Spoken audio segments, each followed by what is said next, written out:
अनेक मालिका आणि चित्रपट गाजवणारी प्रतिभावान अभिनेत्री म्हणजे पूजा नायक. वादळवाट, कुंकू, अनुपमा, गोष्ट एका लग्नाची, डॉक्टर बाबासाहेब आंबेडकर या त्यांच्या मालिका विशेष गाजल्या.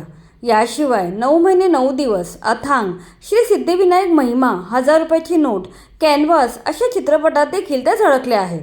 त्यांनी आपल्या करिअरमध्ये मोजक्या पण महत्त्वपूर्ण भूमिका साकारल्या आहेत. मात्र ते आपल्या वैयक्तिक आयुष्याबद्दल जास्त कुठे बोलताना दिसत नाहीत. शिवाय सोशल मीडियापासून त्या लांब राहतात. मात्र नुकत्याच एका मुलाखतीत त्या व्यक्त झाल्या. यावेळी त्यांनी आपल्या वैयक्तिक आयुष्याबद्दल अनेक धक्कादायक गोष्टींची माहिती दिली. पूजा नायक या सिनेसृष्टीत दाखल झाल्यापासून ते आजपर्यंत त्यांचा जीवनप्रवास अनेक संकटांनी भरलेला होता. करिअरच्या सुरुवातीला त्यांच्या बहिणीच्या मृत्यूमुळे त्यांना धक्का बसला होता. पुढे त्यांनी लग्न केले, मात्र त्यांच्या मुलीच्या जन्मानंतर त्यांना क्लेशदायक घटस्फोटाला सामोरं जावं लागलं. तरीही खचून न जाता त्या सिंगल मदर म्हणून एकटीने आपल्या मुलीचा सांभाळ करत आहेत. एकीकडे आपले करिअर आणि दुसरीकडे मुलीचे संगोपन अशी तारेवरची कसरत त्या करत होत्या.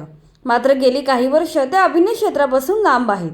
चला तर त्यांचा संपूर्ण संघर्ष सविस्तरपणे जाणून घेऊया. पूजा नायक या मूळच्या खेडच्या आहेत. मात्र अभिनयात करिअर करण्यासाठी त्या मुंबईला आल्या. सुरुवातीला काही नाटकात छोटे मोठे रोल केल्यानंतर त्यांनी वादळवाट मालिकेतून अभिनय क्षेत्रात पदार्पण केलं. 4 वर्ष चाललेल्या मालिकेतील त्यांनी साकारलेली जान्हवी ही सोज्वळ सुनेची भूमिका प्रेक्षकांना खूप आवडली होती. यानंतर त्यांनी अनेक मालिकांमध्ये काम केले.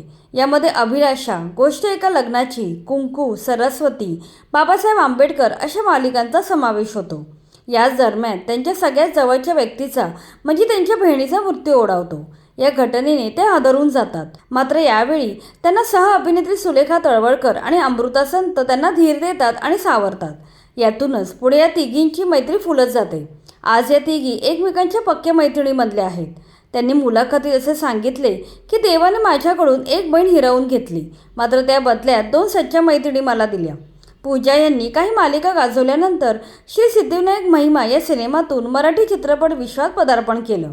पुढे त्या लबाड कुठली, 9 महिने 9 दिवस, परोक्ष, अथांग, कॅनव्हास, अग्निपंख, 1000 रुपयाची नोट, बकाल, हवा हवाई अशा सिनेमांमध्ये झळकल्या. याच दरम्यान त्यांनी अत्यंत साधेपणाने सुदामा नावाच्या व्यक्तीशी खाजगीत लग्न केलं. त्यांचा संसार हळूहळू बहरू लागला आणि त्यांना एक गोंडस मुलगी झाली.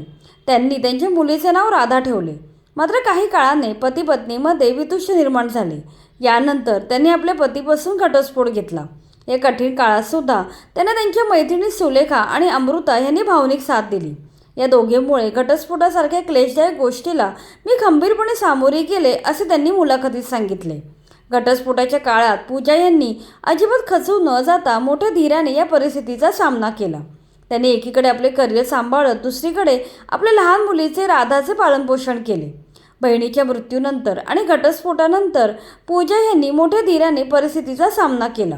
गेली अनेक वर्ष अभिनयातील करिअर आणि मुलीचे संगोपन अशी तारेवरची कसरत त्या करत होत्या.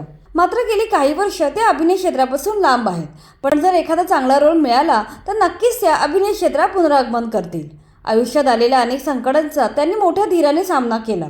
त्यांच्या धैर्याची कहाणी सर्वांसाठी प्रेरणादायक आहे.